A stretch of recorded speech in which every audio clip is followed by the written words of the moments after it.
Before we get started, please note you can select the language channel that you're most comfortable with within the Zoom window. We have French, Spanish, and English interpretation and automatic live captioning in English. You can turn the captioning on or off at your discretion. Tenemos interpretación en vivo entre inglés, castellano y francés. Si deseas escuchar las presentaciones en castellano, por favor selecciona el botón que dice Interpretación en la parte inferior derecha de la pantalla. Nous avons une interprétation en direct entre l'anglais, l'espagnol et le français. Si vous souhaitez écouter les présentations en français, veuillez sélectionner le bouton Interprétation en bas à droite de l'écran. Hello and welcome to Converging Crises, Transgender Health, Rights and Activism in 2021, the Transgender Professional Association for Transgender Health's inaugural conference. We are so excited to have over 350 attendees present for one of the first ever virtual academic conferences run entirely by trans people. It was important to us that we as co-chairs and the steering committee at large all have the requisite lived experience to be able to represent, as best as we can, the communities we come from. A year ago, and shortly after the pandemic began to change life as we know it, we put together a diverse committee of over a dozen members to plan this conference, all volunteers who believe in the importance of transnational collaboration and solidarity. We were able to secure fiscal sponsorship from Synergia Initiatives for Human Rights, the University of Toronto School of Graduate Studies, and the Mark S. Bonham Centre for Sexual Diversity Studies at the University of Toronto, for which we are extremely grateful. With this funding, we were able to secure our conference platform, Hoover, and the services of our interpretation team in Uruguay, as well as offer over 50 scholarships to attend the conference, which accounts for more than 15% of all attendees. In addition to our sponsors, our support team at Hoover, and our interpreters, we want to express our sincerest gratitude to you, the attendees and presenters, without whom there would be no conference. Wherever you come from, whatever your life experiences, your presence here demonstrates a commitment to uplifting trans-led activism to improve the lives and material conditions of trans and gender-diverse communities, not only in your own countries and regions, but around the world. Thank you, truly. TPATH formed out of a meeting of trans-identified activists, professionals, and experts at the 2016 World Professional Association for Transgender Health Conference, following several concerning incidents at that and previous conferences. From our inception, we approached this subject from the adage, nothing about us without us, and trans health by trans people. Since our founding, members have been persistent in asking us to organize a conference that allowed trans people in the field of transgender health to come together and share information and knowledge. This is, as I'm sure everyone can understand, a huge undertaking, initially beset with concerns about our capacity, particularly in the realms of funding and labor. We should not have been so worried. Where we asked for support, the community stepped up enthusiastically and energetically. From Jacques Brasseur, who bought the first ticket for the conference within a few hours of its announcement, to the hundreds of attendees who have opted to donate funds to make the conference more accessible, and those folks who continue to purchase tickets as we speak. You all made this dream a reality, and in particular, made it possible to offer trilingual interpretation, free registration to all those who asked for it, and additional funds to be put towards our next conference.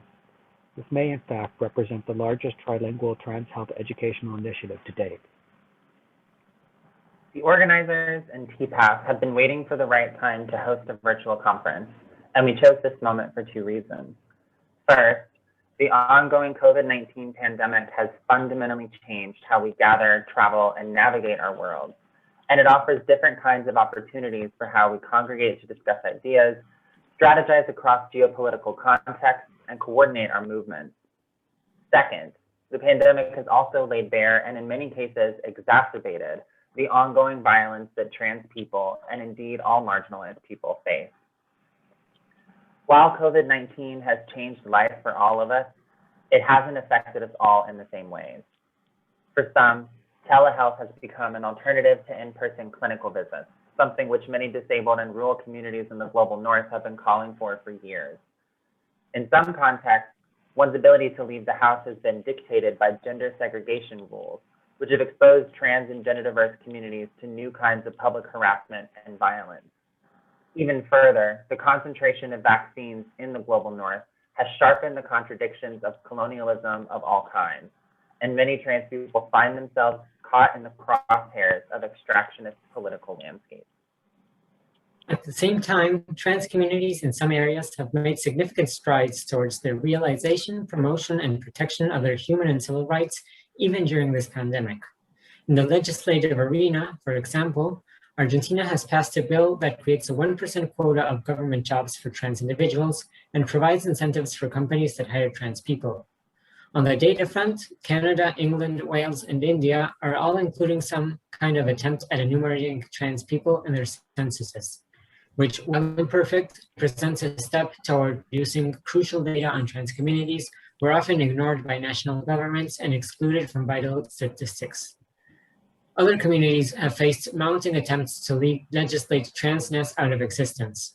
In the US, this took the form of over 110 anti-trans bills proposed in state legislatures, largely targeting trans youth and their access to healthcare and ability to play sports. In Hungary, Article 33 of the Omnibus Bill of 2020 ended legal recognition of gender identity for trans and intersex people and sparked the hashtag #Drop33 campaign. It is in this complicated, messy context that we chose to hold this conference with the hope that we could both document what is happening within trans communities in different parts of the world, and also think together about how to collectively face these challenges and move forward in solidarity with one another. To this end, you will hear from several dozen researchers, advocates, activists, and leaders as they discuss the needs trans communities have articulated in various geographic and socio-legal contexts. You will also hear them offer solutions to problems faced by trans and gender diverse people.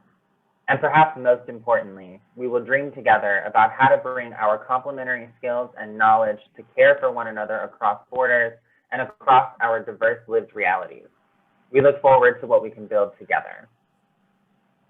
Now that we've outlined the ethos of the conference, there are some things to note regarding logistics.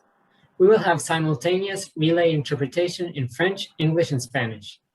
Relay interpretation means that sometimes one interpreter will have to wait to hear for an initial translation into one language before they can then interpret it into the language they are working in. What this means in practice is that there may be slight delays between languages, so please be patient.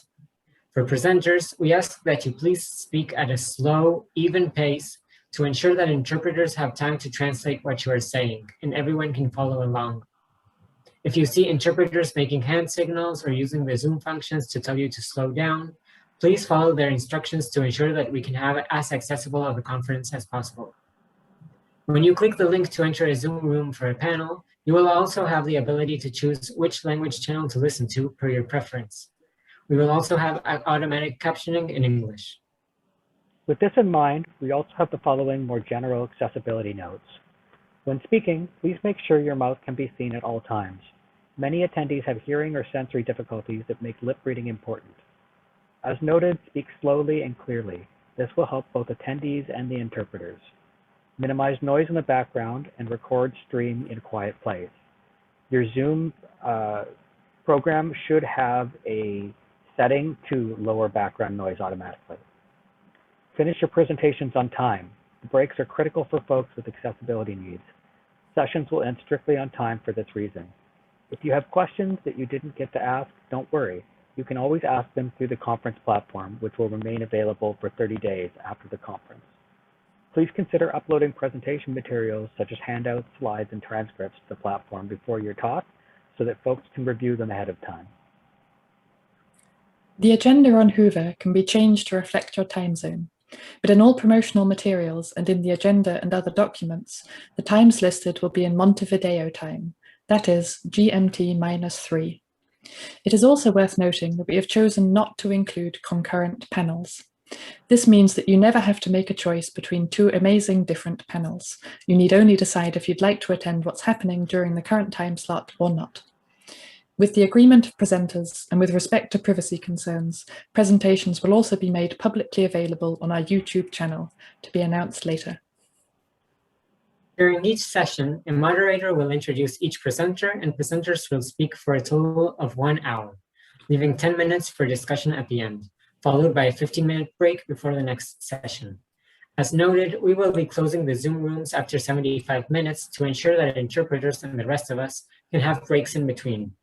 We would have liked to leave more time for questions and answers, but the number of submissions we received far exceeded our hopes and expectations. We have, however, added a third day to the conference and packed in as many presentations per day as possible in order to maximize the number of voices heard. We encourage you to take advantage of our conference platform, Whova. There you are able to leave questions for presenters before, during, and after their presentations. So if you don't have time to ask questions during a panel, this is a great option not only to pose your question, but to connect on a personal level with presenters. The platform app and website will remain live for at least 30 days after the conference. Take advantage of this to schedule meetups based on your interests and passions.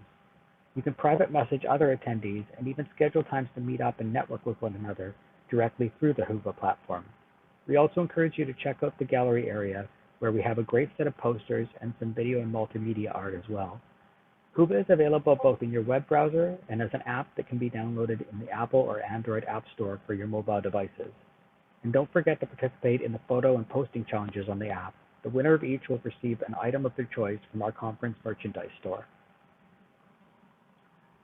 Lastly, if you choose to share on social media what you're hearing about the conference, we ask that you use the hashtag TPATH2021 so that we can index these posts for later. And do be mindful of presenters' names and pronouns when you post. For presenters, feel free to share your links on social media during your panel so that attendees can find you and follow your work. Don't hesitate to reach out if you have questions about the conference, Whova, logistics, or anything else. We hope you all enjoy the conference and we look forward to meeting you all.